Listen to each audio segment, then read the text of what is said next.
मोदी जी जिंदाबाद। ते मोदी जी है तो मुमकिन। सरकार एक ही बंदा चला सकता है, यशस्वी नरेंद्र मोदी जी चला सकते हैं सरकार। और जो व्यक्ति सिर्फ गुजरात को उठा कर लाया था, आज उसके लिए अमेरिका जैसा देश भी ऑटोग्राफ लेता फिर रहा है। सिर्फ से नरेंद्र मोदी। तो माननीय प्रधानमंत्री नरेंद्र मोदी जी। नमस्कार, मैं ताबिश कमाल एक बार फिर ग्राउंड जीरो पर हम आ चुके हैं जानने के लिए कि आखिर 2024 से पहले क्या मूड है। खास प्रोग्राम है 2024 पर, आखिर मोदी कितना भारी पड़ने वाले हैं। आम जनता से, पॉलिटिकल लोगों से, समाज के अन्य लोगों से हम लगातार राय लेते हैं और जानते हैं कि आखिर 2024 में क्या होने वाला है। 2024 के रण में जनता किसको चुनने वाली है। हालांकि विपक्ष 23 जून को एक होने की भूमिका में आने वाला है, लेकिन क्या मोदी इस बार फिर भारी पड़ने वाले हैं। पिछले 2 चुनाव से लगातार हम देख रहे हैं कि प्रधानमंत्री नरेंद्र मोदी की लहर लगातार विपक्ष को ढाती जा रही है, लेकिन क्या इस बार अगर विपक्ष एक हो जाता है तो मोदी लहर को रोक पाएगा या बीजेपी को रोकने में सफल हो पाएगा। वही सवाल है कि आखिर मोदी कितना भारी पड़ने वाले हैं। मैं और मेरी टीम, मेरे सहयोगी साजिद और हम दोनों आज ग्राउंड जीरो पर जाएंगे, जनता से बातचीत करेंगे और जानेंगे आखिर 2024 से पहले मोदी कितना भारी पड़ने वाले हैं और इसमें जनता उसे कितना आंकलन करती है और क्या विपक्ष प्रधानमंत्री नरेंद्र मोदी को रोकने में सक्षम हो पाएगा। प्रधानमंत्री नरेंद्र मोदी 2024 से पहले विपक्ष पर कितना भारी पड़ने वाले हैं। अब तो सवाल ये उठता है कि 2024 में आने वाले समय में, चाहे वो आम जनता हो, पॉलिटिकल लोग हो, नेता हो, डॉक्टर हो, कोई भी हो, आखिर वो प्रधानमंत्री नरेंद्र मोदी को कितना भारी मानते हैं। चर्चा कर लेते हैं, क्या कहेंगे 2024 से पहले कितना भारी पड़ने वाले हैं प्रधानमंत्री नरेंद्र मोदी। कोई टक्कर नहीं है, अकेला मोदी ही मोदी है। वो चाहे महिलाओं को शौचालय देने का काम क्या हो, वो उनके लिए वोट मांगेंगी। चाहे जनधन से जो खाते खुले, वो उनके लिए वोट मांगेंगी।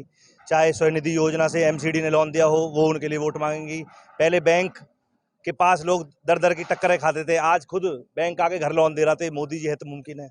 नहीं, अब ये बताइए, क्या विपक्ष अगर एकजुट हो जाता है तो क्या प्रधानमंत्री नरेंद्र मोदी पर भारी पड़ जाएगा विपक्ष? नहीं, कोई विपक्ष नहीं है। हमारी लड़ाई 50% से ऊपर है। मोदी जी की आप पिछला रिकॉर्ड भी निकालोगे, सारी सीटें जीते हैं, 2-4 को छोड़ के सब 50% से ऊपर की है। तो कितना इकट्ठा उतरे, उससे क्या फर्क पड़ता है। अच्छा, इस बार अहम मुद्दे क्या रहने वाले हैं 2024 के, आप क्या मान रहे हैं, क्या मुद्दे अहम रहेंगे जिन पर लोग वोट करने जाएंगे? सबसे बड़ा अहम मुद्दा जनसंख्या का कानून आना चाहिए और देश रिपेयरिंग में चल रहा है इस टाइम। रिपेयर होके, और हम अभी डेवलपिंग में हैं, हम वेल डेवलप्ड हो जाएंगे 2029 तक। मतलब यूनिफॉर्म सिविल कोड और जनसंख्या कानून, ये इस बार का मुद्दा रहेंगे। यही होना चाहिए जी। ये अच्छा, सबसे अयोध्या में राम मंदिर का निर्माण भी होने जा रहा है, अब तो उद्घाटन होने जा रहा है, तो क्या लग रहा है वो मुद्दा रहेगा देशवासियों के लिए? 100% रहेगा। हम सौभाग्यशाली हैं और हम आने वाली अपनी पीढ़ियों को भी बताएंगे कि हमने राम मंदिर का निर्माण होते हुए देखा था। हमारे पूर्वज खप गए इस राम मंदिर के सपने को देखते देखते। तो हमारा सौभाग्य है कि हमारी नजरों के सामने हम अपने बच्चों को बताएंगे, अपने पोतों को बताएंगे।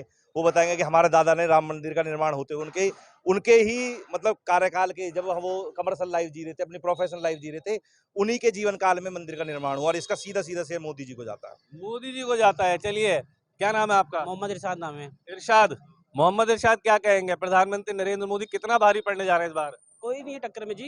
प्रधानमंत्री 400 से ऊपर सीट आएगी हमारी और फुल बहुमत से हमारी सरकार बनेगी। कोई टक्कर में नहीं है।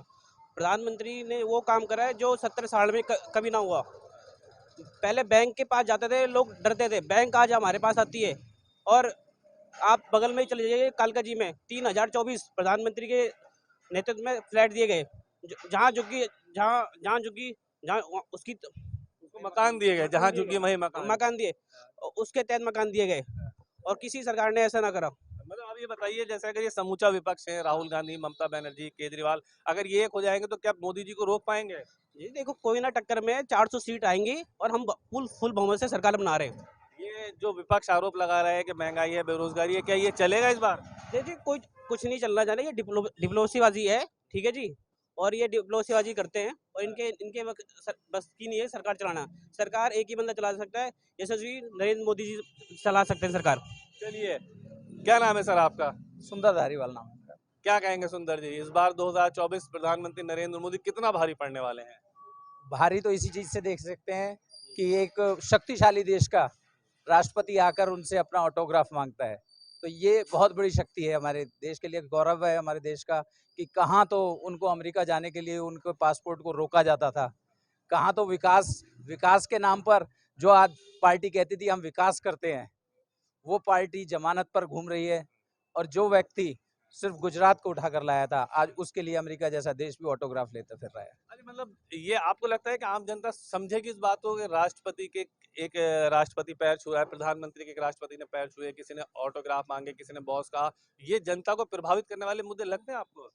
जनता को तो प्रभावित हैं, बस जो उनके ठेकेदार बनते हैं उनको प्रभावशाली वो पच नहीं पा रहा है। मतलब जनता को पता है, जनता एक मत होकर नरेंद्र मोदी जी को पूर्ण बहुमत से तीसरी बार सत्ता में बिठाने जा अच्छा, रहे हैं। आप दिल्ली के निवासी हैं, दिल्ली में मुख्यमंत्री अरविंद केजरीवाल भी बहुत काम कर रहे हैं, तो क्या मुख्यमंत्री अरविंद केजरीवाल का प्रभाव रहेगा? मुख्यमंत्री केजरीवाल का प्रभाव सिर्फ लोगों के बीच में उनका ठीकरा फूट चुका है कि कहां कोरोना काल के अंदर केंद्र सरकार मदद कर रही थी और वो कोरोना काल के अंदर अपने जो कोठी का विकास कर रहा था, उस नई कोठी बना रहा था, शीश महल बना रहा था, 45 करोड़ रुपए उसमें खर्च कर रहा था। ये जनता के बीच में आ चुका है। लेकिन कुछ जो लोग कहते हैं ना कि लोलुपता के कारण उसको वोट कर सकते हैं, लेकिन देश हित में नरेंद्र मोदी जी 7 सीटें जीतेंगे दिल्ली। अच्छा, दिल्ली में तो 7 सीटें जीत रहे हैं, चलिए मैं मान लेता हूँ आपकी बात, आप कह रहे हैं दिल्ली के निवासी हैं, लेकिन पूरे भारत के अगर सिनेरियो की बात की जाए, आपको लगता है कि हिंदुस्तान में मोदी लहर फिर से काम करेगी? मोदी इस बार लहर नहीं, मोदी कहर आएगा इस बार, क्योंकि 400 से प्लस जाएंगे। विपक्ष तो है ही नहीं, इसीलिए वो एकजुट होने के लिए, अपनी इज्जत बचाने के लिए एकजुट हो रहे हैं वो लोग। चलिए, क्या नाम है आपका? प्रेम शंकर। किसको इस बार प्रधानमंत्री देखना चाहते हैं, कौन है? मोदी। क्या वजह है, क्यों? सिर्फ से नरेंद्र मोदी। कुछ वजह है? देश का विकास जिस प्रगति से हो रहा है वो रुकना नहीं चाहिए, सबसे बड़ी चीज है। अगर वो रुकता है तो समझो देश रुक जाएगा। अरे आपको आज हम 5वें स्तर पे पहुंच चुके हैं, हम चाहते हैं हम पहले नंबर पे पहुंचे। और आपको लगता है कि अगर इसी तरीके से काम होगा तो प्रधानमंत्री नरेंद्र मोदी की वजह से देश और आगे और तरक्की आगे जाएगा, और बहुत बहुत तीव्र गति से चल रहा है। यही गति हमें बनाए रखनी है। लेकिन चाहे राहुल गांधी हो, केजरीवाल हो, तमाम जो पॉलिटिकल नेता हैं वो ये कह रहे हैं कि बहुत सारे मुद्दे हैं, महंगाई है, बेरोजगारी है और भी कई मुद्दे हैं जिनकी वजह से वो चुनाव हारेंगे इस बार। महंगाई तो है ही नहीं, कोरोना काल से निपटे हैं। कोरोना काल के बाद अगर ये कांग्रेस होती तो ये महंगाई होती कम से कम 4 गुना। हम तो महंगाई पे हमने कंट्रोल किया है, बहुत कंट्रोल किया है मोदी जी ने। अगर आप पब्लिक के बीच में जाते हैं तो लोग क्या कहते हैं आपसे, किसको वोट देने के लिए कहते हैं? मोदी जी को, ओनली मोदी जी को। क्यों ऐसा कहते हैं लोग? लोगों को विकास दिख रहा है, लोगों के अपने अभिभावक के तौर पर दिखते हैं मोदी जी। भारी पड़ जाएंगे सब पर? बहुत बहुत भारी पड़ेंगे, थोड़े नहीं बहुत भारी पड़ेंगे। 400 प्लस। क्या नाम है आपका? मेरा नाम तौकीर मंसूरी है। तौकीर मंसूरी। क्या कहेंगे तौकीर जी, किस इस बार? इस बार क्या, ये जितने भी गठबंधन बना लें, मैं आपको छोटा सा उदाहरण दे रहा हूँ कि आपने उत्तर प्रदेश का चुनाव देख ही लिया होगा। बड़े बड़े खलीफा उतर गए थे वहाँ पर गठबंधन करके, और बहुत यानी पुरजोर योगी जी का खिलाफ किया था। लेकिन कहीं ना कहीं जनता जानती है कि अगर नेतृत्व चलाया जा सकता है तो माननीय प्रधानमंत्री नरेंद्र मोदी जी के नेतृत्व में भारत को आगे ले जाने का काम किया जा सकता है। अच्छा, आपको क्या लगता है, आप तो मुस्लिम हैं, दाढ़ी वाले माशाल्लाह, लोग कहते हैं कि मुसलमानों के खिलाफ अत्याचार बहुत कर रही है सरकार, हो रहा है ऐसा? बिल्कुल नहीं, कहीं नहीं हो रहा है। आज मैं बिहार से बिलोंग करता हूँ। हमारे बिहार में इस तरह चूल्हे पे लोग खाना बनाया करते थे। आज महिलाओं का जिस तरह से उज्ज्वला योजना के तहत उन्होंने मुफ्त सिलेंडर दिए, आज कहीं ना कहीं उनके घरों में उनका चूल्हा जो जल रहा है वो धुआं से वो बीमार पड़ती थी, बदबू आती थी, जलते थे। आज उससे मोदी जी ने उन्हें बचा लिया। सबसे बड़ा काम ये किया। जो गरीब लोग पीएम आवास योजना के तहत, जो हमारे पास पक्के मकान नहीं थे, वहाँ पर हमें वहाँ पक्के मकान अलॉट किए गए और आज हम एक अच्छी ज़िंदगी जी रहे हैं वहाँ पर। अब आपको लगता है कि देश का मुसलमान देगा वोट प्रधानमंत्री नरेंद्र मोदी? देश का मुसलमान बिल्कुल देगा, और देश का मुसलमान इस कदर टूट करके पहले भी गया था और अब भी इस बार तो मैं कह रहा हूँ कि 400 प्लस पार हमारा एक मिशन है। 400 प्लस पार जाएंगे इस बार, और मुसलमान पहले भी वोट करता है। लेकिन मंसूर साहब ये बताइए, बहुत सारे मुद्दे हैं जैसे लव जिहाद, लैंड जिहाद, इस तरह के जिहाद वाले जो मुद्दे आ जाते हैं, क्या उन मुद्दों पर मुसलमान बीजेपी से एक मत हो पाएगा? हाँ बिल्कुल होगा। देखिए, कहीं ना कहीं जो आप अपराध करते हैं, जो अपराध है उसे मानना, स्वीकार करना चाहिए आदमी को कि हाँ ये अपराध है। लव जिहाद हो चाहे और भी किसी तरीके के बातें हों, उन सबको आदमी को झुटलाना नहीं चाहिए। पहली बात, हम लोग इस चीज़ को नहीं देखते हैं। हम लोग माननीय प्रधानमंत्री नरेंद्र मोदी जी को देखते हैं और ये देख रहे हैं कि देश कितना आगे बढ़ रहा है। आज हमारा प्रधानमंत्री अगर विदेश यात्रा के लिए जाता है, वहाँ के राष्ट्रपति, वहाँ के प्रधानमंत्री खुद झुककर पैर छूकर सलाम करते हुए नजर आ रहे हैं। ये हमारे लिए गर्व का विषय है। अच्छा, आप तो बिहार से आते हैं, बिहार में नीतीश कुमार की सरकार है, वहां पर तेजस्वी यादव उप मुख्यमंत्री है, दोनों मिलकर के सरकार चला रहा है। आपको लगता है कि वो दोनों मिलकर के मोदी जी को रोक पाएंगे? ये कुछ नहीं रोक पाएंगे, ये तो खुद नहीं टिकने वाले एक जगह हैं। इनका तो महागठबंधन, ये जो गठबंधन है, नीतीश कुमार जी तो दल बदलू हैं। उनका तो आजकल रवैया इतना खराब हो चुका है कि बिहार में जो बुरा हाल है वो कहीं किसी से छुपा हुआ नहीं है। अभी एक आपने सुना होगा कि फ्लाईओवर बनाया जा रहा था, पुल बनाया जा रहा था पानी में। वो पुल किस तरीके से गर्क हुआ है, लोगों का पैसा बर्बाद कर दिया उन्होंने। इसलिए वो कभी नहीं रोक पाएंगे, चाहे लालू भिड़ जाएं चाहे आलू भिड़ जाएं।